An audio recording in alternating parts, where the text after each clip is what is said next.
Trump is in focus this week. Amidst the differences that we are seeing between US, Europe, other countries, what will this mean for the future of AI? Because it's also become a strategic priority. People are also talking about how China seems to have outpaced other countries in many areas. How is this going to evolve? So let me speak to some of the implications for India about this, if that's okay. I feel like US and China are the two AI powerhouses. US becoming less immigrant friendly, I think, is a huge unforced error. I feel like in the United States has been fortunate to have so many skilled immigrants from India and many other nations want to come to the United States to work with us. As an immigrant to the US myself, I feel like it's been such a blessing, and to make it harder for these wonderful immigrants to join us in the United States, and not just currently high-skilled immigrants, but that 17, 18-year-old college student that will be high school in the future. I think that's a huge unforced error. And at the same time, for the human element of it, I have so many friends in the US that have lived there for 10 years, kids born in the US, bought a house, but still in line for a green card. And this turmoil and disruption, I've seen how it shakes up families, and I think that's been really awful at a human level. Now, speaking to India, one of the things that has been talked about widely in India is the concept of sovereign AI. That's right. Because it makes sense for India to not want, a different nation, friendly or hostile, or a single business to control India's access to AI technology. And so us thrilled to see the increased investments in India, India's discussions about having India's startups go global.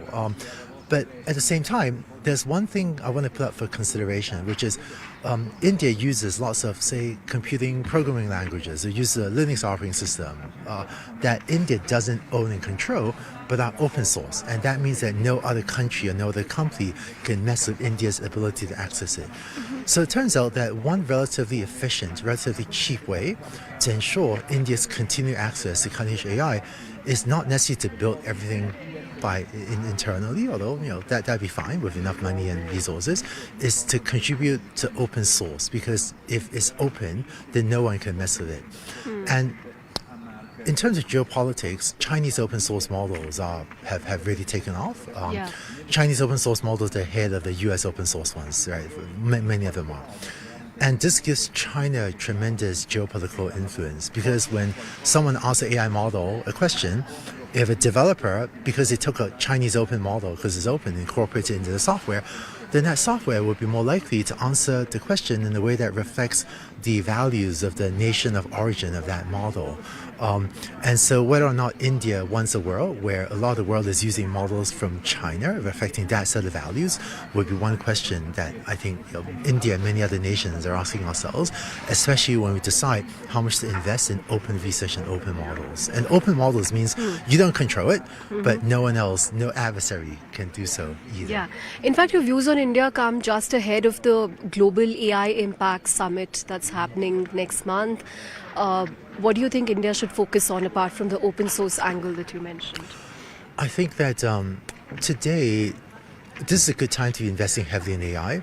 And I don't just mean pouring massive numbers of dollars into data center infrastructures. I think some of that is good, but I mean even more important is the upskilling. And we spoke earlier about jobs. Right. Although the disruption has not yet come, the outsourced professional services, IT services industry, that is at risk, because people that know AI will replace people that don't. And if India's industry goes through this industry transformation and upskills people, then the workforce, highly talented, skilled, many of my friends love work of this population, will be able to keep providing even higher level services. But if for some reason individuals don't upskill quickly enough, then the outsourced industry will face a lot of challenges. So I feel like at Coursera, at DeepLearn.ai, we try to do a lot of work to serve India specifically, and I feel a lot of urgency to make sure that India has the resources to upskill the population with AI.